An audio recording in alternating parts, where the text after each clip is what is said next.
तलाक एक कारोबार बन चुका है। इंडिया के एक क्रिकेटर की तलाक हो रही है और उसकी बीवी उससे 190 करोड़ रुपया मांग रही है। नाजरीन, युवी चाहल के बारे में आप सभी जानते होंगे। इंडिया के क्रिकेटर हैं, बड़ी जबरदस्त स्पिन बॉलिंग करवाते थे। कुछ अरसा हमें इंडिया की टीम में नजर आए, लेकिन उसके बाद वो गायब हो गए।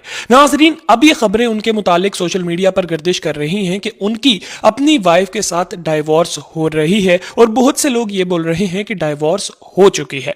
नाजरीन, हमने जब इन खबरों की डिटेल में जाना चाहा तो हमें यह मालूम हुआ कि उनकी बीवी की जानिब से उनको बोला गया है कि मुझे 68 इंडियन करोड़ रुपीस दो, जो कि पाकिस्तानी रुपयों में तकरीबन 200 करोड़ से ज्यादा की अमाउंट बनती है। और नाजरीन, युवी चाहल को तकरीबन 60 करोड़ इंडियन रुपीस तो देने ही पड़ेंगे, जो कि पाकिस्तानी रुपयों में तकरीबन 190 करोड़ रुपए की अमाउंट बनती है। ये किस कानून के तहत पैसे दिए जाते हैं, मैं आप लोगों को बताता हूं। नाजरीन, इसको कहा जाता है एलिमनी मनी। एलिमनी मनी क्या चीज होती है? अगर मियां बीवी की आपस में तलाक हो जाए और दोनों में से कोई एक ऐसा है जो ज्यादा पैसे कमाता है, तो जो ज्यादा पैसे कमाता है वो दूसरे को देगा मेंटेनेंस मनी। उस मेंटेनेंस मनी को कहा जाता है एलिमोनी मनी।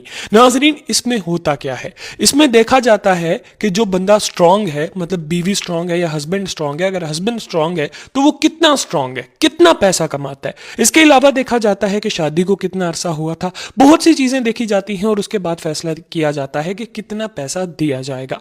नाजरीन, अब हमारे जराए ने हमें बताया कि युवी चहल की बीवी की जानिब से उनसे डिमांड की गई है इंडियन 68 करोड़ रुपीस, जो कि पाकिस्तानी रुपयों में 200 करोड़ से ज्यादा की अमाउंट बनती है। और 60 करोड़ इंडियन रुपीस तो युवी चहल को अपनी बीवी को देना ही पड़ेगा, जो कि पाकिस्तानी रुपयों में तकरीबन 190 करोड़ से ज्यादा की अमाउंट बनती है। आप लोगों को याद हो, जब हार्दिक पांड्या की डाइवोर्स हुई थी तो उनका एक पुराना इंटरव्यू सोशल मीडिया पर गर्दिश करने लग गया था, जिसमें हार्दिक पांड्या ये बोल रहे थे कि मैंने तो अपनी सारी प्रॉपर्टी अपने मां के नाम करवा रखी है।